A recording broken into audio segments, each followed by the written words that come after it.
tapi niki simpul yang ketiga buatan menang penyuluhan kesehatan. Jadi yang ketiga ini ada program baru gerakan lansia mengaji. Sebenarnya isinya adalah kajian-kajian Islam tapi ada hubungannya dengan kesehatan. Tata cara wudhu. Yang pertama kita harus memahami apa yang sunnah dan apa yang diwajibkan saat wudhu. Untuk wudhu sendiri kan yang sunnah itu mungkin ada tiga. Yang pertama berkumur, kemudian membasuh hidung dan basuh ke telinga. Saat itu nih dengan harus mengerjakan semuanya, dimulai dari membasuh muka, kemudian membasuh kedua tangan, kemudian membasuh sebagian dari kepala dan mencuci kaki. Untuk terkait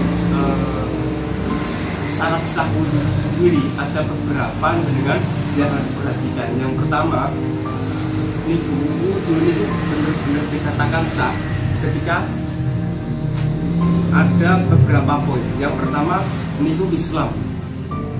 Kenapa? Karena wudhu niku adalah sebagian dari ibadah.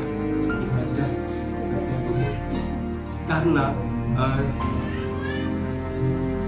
kalau orang melakukannya dengan ikhlas itu akan mendapatkan pahala dari Tuhan. Nah, itu kenapa disebut dengan wudhu ini termasuk ibadah. Wudhu merupakan satu bentuk ibadah dalam Islam, di mana orang yang melakukannya dengan ikhlas serta sesuai dengan tuntunan Allah akan diberikan pahala. Itu yang pertama, syarat-syarat itu. Yang kedua, berakal. Orang yang tidak berakal itu tidak sah wudhu. Mungkin kita sudah paham terkait yang berakal.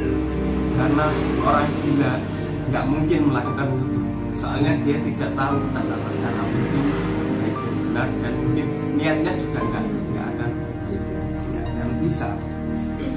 Yang kedua, yang ketiga, tamyiz. Yang dimaksud dengan tamyiz itu apa? Tamyiz itu dewasa atau balik. Yang dikatakan balik niku pripun? Orang anak atau seseorang yang sudah mencapai batas usia yang sudah ditentukan.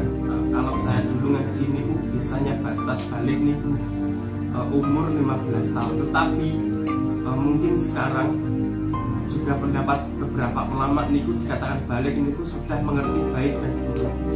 Kalau anak laki-laki niku biasanya juga sudah disunat. Niku dikatakan balik. Yang keempat niku niat. Niat ini sangat penting. Soalnya yang pertama dilakukan wudhu, yang menjadi syarat wajib wudhu yang pertama niku niat. Namanya itu wudhu al-rafilah kasilas goli fardhon lillahi ta'ala. Kemudian yang kelima ada tasmiyah. Tasmiyah niki nopo? Membaca bismillah menggunakan air yang suci.